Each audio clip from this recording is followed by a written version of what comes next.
제가 여러분 영어 공부하면서 예전에 배웠던 표현 중에 굉장히 인상 깊은 표현이 있는데 어떤 표현이냐면은 스트리트 스마트하다는 거예요. 그러니까 쉽게 말하면 스마트하다는 건 뭐예요? 제 입장에서는 그냥 IQ가 높은 거. 근데 스트리트 스마트한 거는 그걸 우리나라 말로 굳이 번역을 하면은 세상을 사는 지혜 정도 되거든요, 그게. 그러니까 스트리트 스마트한 거는 현실 IQ가 높은 거예요. 그냥 IQ가 아니라. 그래서 스트리트 스마트 현실 IQ 150 넘는 사람들이 반드시 지키는 것.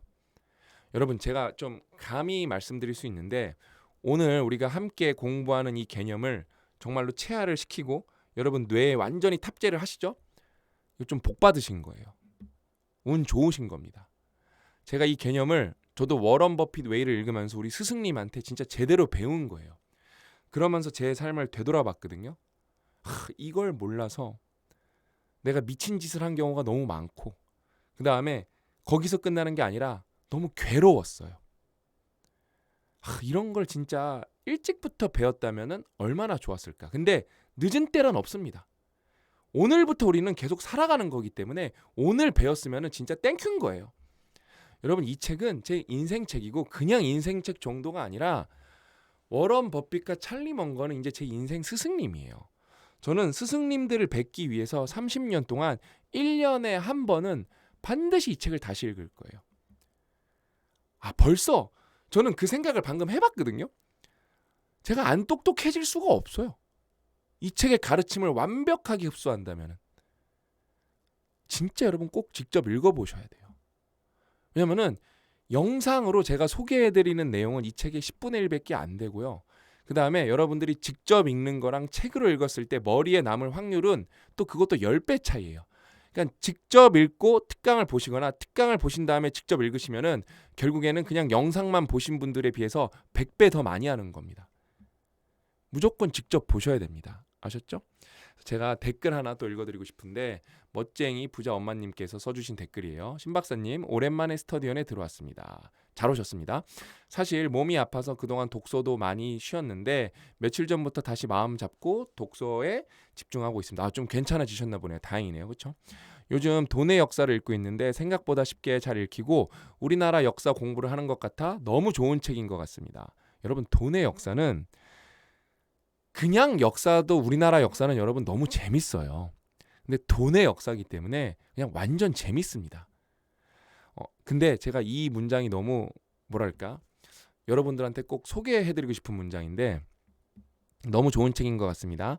나이 60에 돈의 역사를 너무 몰랐던 게 창피스럽기도 했고요. 이 문장이 오늘 소름 돋게 워런 버핏 웨이 내용이랑 연결이 되고 제가 진짜 너무 이 댓글을 소개해드리고 싶었던 게 뭐냐면은 60이라고 하셨잖아요. 그렇죠?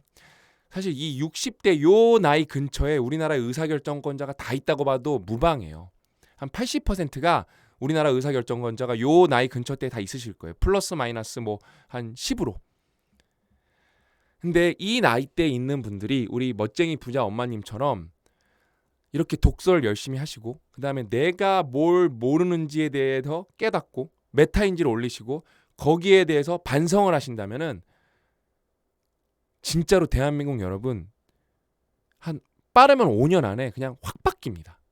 왜냐면 의사결정권자가 여기 다 있기 때문에 저는 그런 꿈을 꾸면서 이 댓글을 소개해드리는 거예요.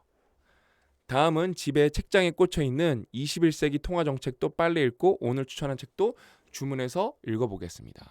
박사님 덕분에 좋은 책들을 읽을 수 있어서 너무너무 행복합니다. 내가 해야 할 일은 이것도 감동적이에요. 내가 해야 할 일은 우리 두 자녀에게 현재 이 세 권의 책들을 꼭 읽게 하는 거죠. 저는 좀 방금 뭉클했어요. 너무 좋은 엄마다. 자녀분들이 20대에서 30대일 것 같은데 진짜 복 받았다. 이 친구들은 이런 펀더멘탈을 빨리 읽어서 정말 내 인생의 어떤 근간으로 만든다면 그것도 행운이거든요. 왜냐면은 될 것 같아요. 엄마가 읽지 않고 이 책 좋대 읽어 그러면 안 읽을 것 같거든요. 근데 엄마가 읽은 다음에 나 이거 다 읽었어. 이 책 너무 좋다. 이 책 왜 읽어야 되는지 엄마가 설명까지 해줘. 저는 읽을 것 같아요. 그러면은 이런 엄마가 많아지고 이런 아빠가 많아진다. 그냥 대한민국 여러분 전 세계 1등 될 거예요. 박사님 진심으로 갑자기 눈물 날 뻔했네. 핑 살짝 왔어요. 큰일 날 뻔했네. 박사님 진심으로 정말 고맙고 늘 감사합니다. 90세까지 아니 100세까지 꼭 건강하십시오. 우리 어머님도 저랑 같이 100세까지 건강하기로, 어머님이 100세까지로 건강하기로 약속하면 저도 101세까지 건강할게요. 저도 약속 꼭 지킬게요. 아셨죠? 우리 다 같이 건강하기로 한 거예요. 알았죠? 그래서 여러분, 이 진짜 명저 시리즈, 워런 버핏 웨이, 벤 버냉키 21송이 통화정책, 대한민국 돈의 역사, 설명이 필요 없는 책들이에요. 완벽한 돈 공부 명저 시리즈입니다. 요 세 권의 책은 제가 아까 여기 다시 꿀팁 하나 드리면은, 지금 요거 읽고 계시니까 다음은 요거 읽으시는 게 좋을 것 같아요. 이 책이 좀 난이도가 있습니다. 아셨죠? 그래서 그러니까 워런 버핏 웨이 읽고 대한민국 돈의 역사 읽고 버냉키 책 읽어도 좋고, 아무튼 버냉키 책은 맨 마지막에 읽는 게 좋을 것 같다. 왜냐면은 벌써 이거 두 개 읽으면 어때요? 뇌가 어떤 뇌가 돼요? 돈의 흐름을 읽는 뇌가 돼가고 있는 거예요. 그러면 이거 읽기가 쉬워진다니까요. 그러니까 뇌는 여러분 가소성이 있습니다. 여러분이 게임 하시면 게임하는 뇌가 되는 거고, 여러분들이 유튜브 보시면 유튜브 보는 뇌가 되는 거고, 여러분들이 독서를 하시죠? 독서하는 뇌가 되는 거예요. 그래서 오늘 요것만 읽어보면 되거든요. 사실 핵심은 이건데 쭉 한번 읽어볼게요. 워런 버핏에게 주식은 추상적인 개념에 불과하다. 그는 시장 이론이나 거시 경제 개념 또는 산업 동향을 기준으로 사고하지 않는다. 생각하지 않는다. 대신 기업을 운영하는 방식에만 근거하여 결정을 내린다. 버핏은 사람들이 기업의 기본적인 요소보다 피상적인 개념에 이끌려 투자할 경우 문제가 처음 발생했을 때 쉽게 겁을 먹고 돈을 잃게 될 가능성이 높다고 믿는다. 대부분의 투자자가 그래서 돈을 잃는 거예요. 이게 뭐냐면은 결국 기업에 이 기업 좋대요, 이런 얘기 듣고 주식을 사는 거예요. 그 기업이 뭔지 모르면서. 근데 그러면은 또 그래요. 나는 알고 샀다고. 그렇지 않으실 거예요. 그 기업에 대해서 이해한다는 거는 절대 쉬운 일이 아닙니다. 왜냐하면 고려해야 될 요소가 너무 많은데, 특히 대한민국은 이 CEO나 이 리더들에 대해서 알려진 게 별로 없어서 투자하기가 사실 생각보다 쉽지가 않습니다. 미국이 좀 좋은 게 확실히 더 그 리더들, CEO들에서 알려진 게 많죠. 그래서 또 투자 측면에서는 확실히 미국 시장에서 투자하는 게 좋은 측면이 있죠. 근데 반대로 생각하면 뭐예요? 우리나라는 그래서 저평가된 거예요. 왜 우리나라 PBR은 0.84고 미국은 4냐? 여러 가지 이유가 있겠지만 당연히 뭐 미국이 프로미싱한 게 훨씬 많죠. 세상을 이끌어가는 나라고, 그렇죠? 근데 그중 핵심 중에 하나는 우리나라는 리더가, 기업을 이끄는 리더가 너무 뭐라 그럴까? 잘 알려지지 않았어요. 이것 자체가 리스크예요. 이것만 조금 해서 돼도 그냥 전반적으로 우리나라 기업은 그 가치가 더 평가가 올라갈 거예요. 여러분들이 워런 버핏 웨이 읽고 나시면은 그런 게 조금 더 느껴지실 거예요. 그래서 저는 워런 버핏 웨이 읽고 뭘 느꼈냐면은 우리나라 시장에 기회가 많겠는데? 그러니까 그 대신 그러려면 어떻게 해야 되냐? 주주가 똑똑해져야 돼요. 주주가 진짜 주인 의식이 생겨야 돼요. 진짜 오늘 여러분 이거 좀 좋은 얘기 한 것 같아요. 그다음에 제가 해드릴 얘기가 좀 많아. 이것도요. 어디까지 읽었죠? 반면 버핏은 투자 대상에 고려 중인 기업에 관해 모든 걸 배우는 데 집중한다. 그는 다음 세 가지 주요 영역에 초점을 맞춘다. 사업은 단순하고 이해하기 쉬워야 한다. 기업은 일관된 운영 역사가 있어야 한다. 그다음에 뭐예요? 사업은 유리한 장기적 전망을 가져야 한다. 계속 똑같은 얘기죠. 시간이 내 편이어야 된다. 안티프레질 해야 된다. 그렇죠?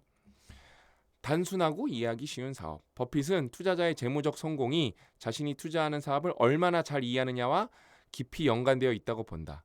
이는 사업 중심 투자자와 주식을 계속 사고 파는 단기 투자자를 구분짓는 중요한 특징이다. 수년에 걸쳐 버핏은 다양한 산업에서 많은 기업들을 소유해왔다. 이게 버핏이 좀 깡패인 이유예요. 투자 측면에서. 그러니까 자기가 오너, 그냥 일반 주주가 아니라 거기를 100% 소유한 오너였기 때문에 거기에 대해서, 그 기업이 돌아가는 원리에 대해서 누구보다 잘 알아요. 예를 들면 저랑 고 대표님은 상상스퀘어를 운영을 하고 있잖아요. 이거는 저희보다 잘할 수 있는 사람이 없어요. 없습니다. 그 다음에 이런 걸 해보면은 비슷한 업계는 더 이해하기가 쉬워요. 저 회사가 그래서 잘하고 있는지 못하고 있는지 보면은 딱 알 수가 있습니다. 저희는 그런 관점에서 투자를 할 수가 있죠. 이거 너무 좋은데? 수년에 걸쳐 버핏은 다양한 산업에서 많은 기업들을 소유해왔다. 일부 기업은 완전히 통제했고 100% 소유했다는 거죠, 주식을. 다른 기업은 소액 주주로 참여했다. 하지만 그는 이 모든 사업의 운영 방식을 매우 잘 알고 있었다. 그는 각 사업이 매출, 비용, 현금 흐름, 가격 정책, 유연성, 자본 배분의 필요성을 충분히 이해했다. 이게 진짜 중요한 거예요. 그냥 진짜로 이거는 진짜 박수 한번 칠게요. 대한민국 주식이 코스피가 6, 7천까지 갈 수 있는 비결이 있거든요. 뭐냐면 요 자본 배분이에요. 제가 워런 버핏 웨이를 읽고 나서 대한민국 기업가들은 과연 자본 배분을 잘하고 있을까? 거의 그냥 제 생각으로는 거의 100점 만점에 뭐 빵점에서 10점 수준 아닐까? 미국 자본가들은 이걸 진짜 잘해요. 자본 배분을. 이거 관련 내용은 이제 여러분들이 워런 버핏 웨이를 쭉 읽어보시면 좀 깨달음이 오실 거예요.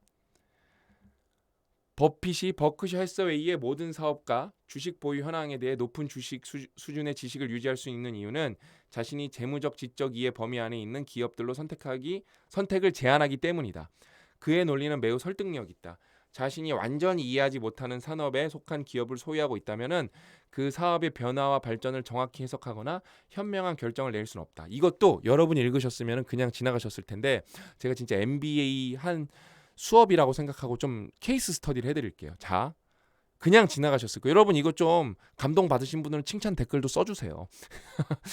자신이 완전히 이해하지 못하는 산업에 속한 기업을 소유하고 있다면 그 산업의 변화와 발전을 정확히 해석하거나 현명한 결정을 내릴 수 없다는 것이다. 이게 무슨 말이냐? 자, 상상스퀘어가 상장 회사라고 생각을 해보세요. 예를 들면은 저희가 2023년에는 영업이익이 25억이었어요. 실제예요, 실제. 뭐 허수가 아니라. 근데 2024년에는 저희가 마이너스 20억이에요. 그럼 어때요? 회사가 거의 뭐 망한 수준으로 떨어진 거죠. 그렇죠? 망한 거예요. 그냥 숫자만 보면 망한 거예요. 그럼 어때요? 투자자 입장에서 주식을 갖고 있어요. 이 회사 망했네. 이 회사 망했네. 심지어 그 심리를 반영해서 상상스퀘어의 주가가 한 주당 예를 들어 10만 원이었는데 영업이익이 25억에서 저희가 이제 재무제표를 발표하니까 어때요? 마이너스 20억입니다 하면서 삐우 떨어져요. 70만 원, 50만 원 이렇게 떨어져요. 10만 원이었으니까 7만 원, 5만 원으로 떨어져요. 얼마나 여러분 공포스럽습니까? 여러분이 1억 투자하셨는데 그게 5천만 원이 된 거예요. 막 손가락 막 손톱 계속 깨무시면서 막 초조하실 거예요. 그렇죠? 그럼 저희는 어떤가요? 당장 이 주식을 제일 많이 갖고 있는 사람은 저랑 고 대표님이에요. 그럼 저희는 실제로 25억에서 마이너스 20억을 경험했잖아요. 그럼 저희는 회사 가치가 망했다. 우리 회사 기업 가치 반타작 났네. 그러면서 기업을 경영했을까요? 전혀요. 오히려 만약에 진짜 우리 회사가 상장 회사였다면은 마이너스 20억이 되면서 시장 심리가 무너지면서 10만 원짜리가 5만 원이 됐어요. 이때가 절호의 찬스죠. 왜냐하면 저희는 잘 알고 있으니까. 그래서 저희가 그거를 정말 빠른 시일 안에 마이너스 간 걸 거의 다 복구했거든요. 지금.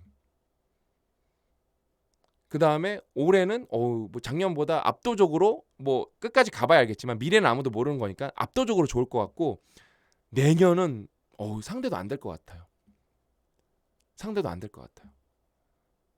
예를 들면은 여러분 저희가 영업이익이 25억일 때 뭐 그냥 간단하게 산수로 PER 20짜리 회사라고 해서 500억짜리 기업가치 500억짜리라고 해봐요. 만약에 이게 반타작 나면은 저랑 고 대표님이 지금 주식의 거의 90%를 갖고 있거든요. 다른 투자자분들도 계시니까 쉽게 말하면 450억이 200억 된 거니까 200억 날린 거잖아요. 그 사이에 변동성이 있는 거잖아요. 그렇죠? 그럼 저랑 고 대표 200억 사라졌네 그럴까요? 안 그런다니까요. 저는 실제로 코스피 코스닥의 오너들을 알아요. 주식이 왔다 갔다 하면은 어때요? 그분들의 돈의 변동성이 제일 큰 거예요. 근데 우리 주식 망했네 그렇게 하시는 분들이 없어요. 왜냐면 자기 회사니까. 당연히 여기에 좀 뭐 비약이 있을 수는 있어요. 이 표현에 대해서. 근데 어떤 맥락인지 여러분들이 제가 지금 드린 사례에 대해서 좀 아셨으면 좋겠어요. 그 사례를 통해서. 그래서 요게 이제 하이라이트거든요. 여기 여러분 투자를 인생으로 바꿔도 전혀 상관이 없어요. 저는 인생으로 읽을게요. 인생 성공은 얼마나 많이 알고 있느냐가 아니라 자신이 모르는 걸 얼마나 현실적으로 정의하느냐에 달려있다.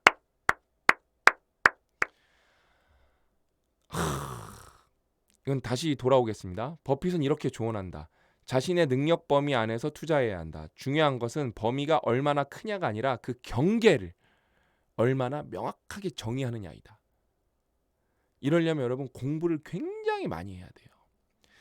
다시 저희 상상 키어로 돌아가 볼까요? 저희가 왜 25억에서 마이너스 20억까지 떨어졌을까요? 이 경계를 명확히 못해서 그래요. 저희가 모르는 거를 어렴풋이 알았어요. 그러니까 저희는 안티프리레질하게 보험 비용을 감수할 마음으로 들어간 거예요. 상단을 많이 열어놓고 분명히 리스크를 감수 안 할 수는 없어요. 근데 그 경계를 정확하게 몰랐어요. 저랑 고 대표님은. 그래서 뼈저리게 반성을 하고 구조조정을 하고 다시 고 대표님이 또 열심히 회사를 이끌고 나아가고 있는 거거든요. 그래서 저희가 이제 6월 달이 지나면 이제 전반기가 끝나는 거잖아요. 이번 전반기는 그 어떤 전반기보다 매출이 크고 영업이익이 좋은 것 같아요. 저희가 이제 모든 경영한 횟수를 다 통틀어서. 지난해는 지옥이었다니까요. 왜? 이거를 드디어 정의를 제대로 했거든요. 근데 여전히 모르는 부분이 있을 거예요. 그래서 어때요? 평생 학습을 해야 돼요. 찰리 먼거랑 워런 버핏이 계속 뭐라 그래요? 평생 학습이라고. 왜냐하면 또 저희가 알고 있어도 시장이 바뀔 거니까. 시장이 바뀔 거니까.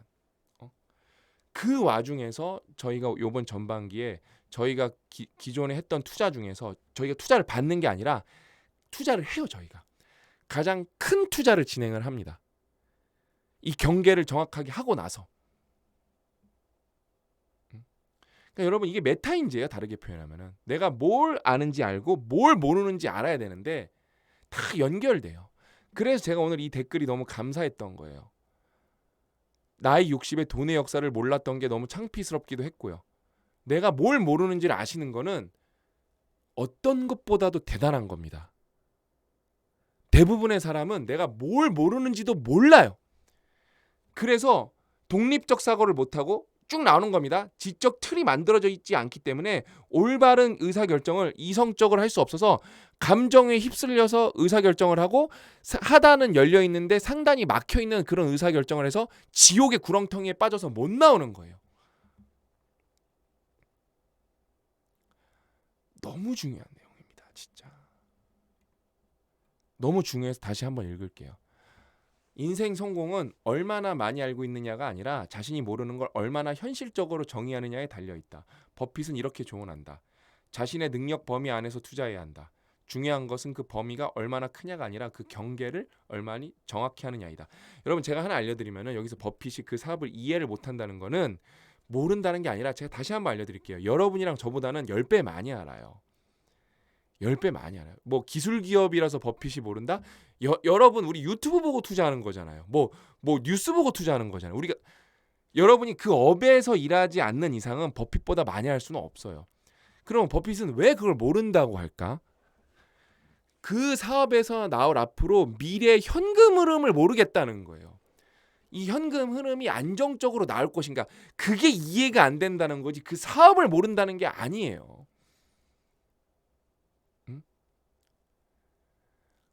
진짜 여러분 이거는 이 워런 버핏 외에는 정말로 저한테 너무 많은 걸 알려준 책이에요. 제가 어제도 고 대표님한테 뭐라 그랬냐면은 저희는 서로 칭찬해 주는 거 되게 좋아하거든요. 내가 우리 형을 칭찬을 안 할 수가 없다. 어디서 이런 1조짜리 책을 갖고 와갖고 그 얘기 지금 10번도 넘게 했어요. 고 대표님 또 좋아해. 막 웃어. 왜냐면 자기가 이거 그 많은 판권 검토해서 가지고 온 거니까. 이거는 비딩도 좀 빡세게 들어갔어. 이건 선인세도 세요. 그게 뭐예요? 저희가 리스크를 감당하는 거예요. 그 선인세를 많이 낸다는 게 뭐예요? 이 말이에요.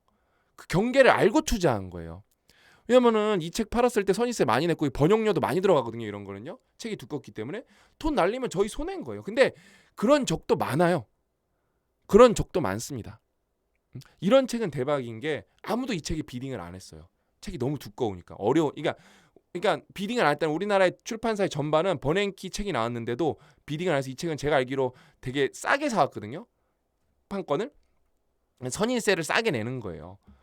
그 말은 뭐냐면은 다른 출판사들은 대한민국 사람들이 이런 거 안 읽을 거라고 아예 그냥 예단을 한 거예요. 저희는 그렇게 살고 싶지 않습니다. 저희는 저희가 좀 손해 볼지언정 이런 책 계속 가지고 들어올 겁니다. 고 대표님은 그럴 분이세요. 근데 가지고 들어와도 어떤 책들은 추천은 안 할 거예요. 왜?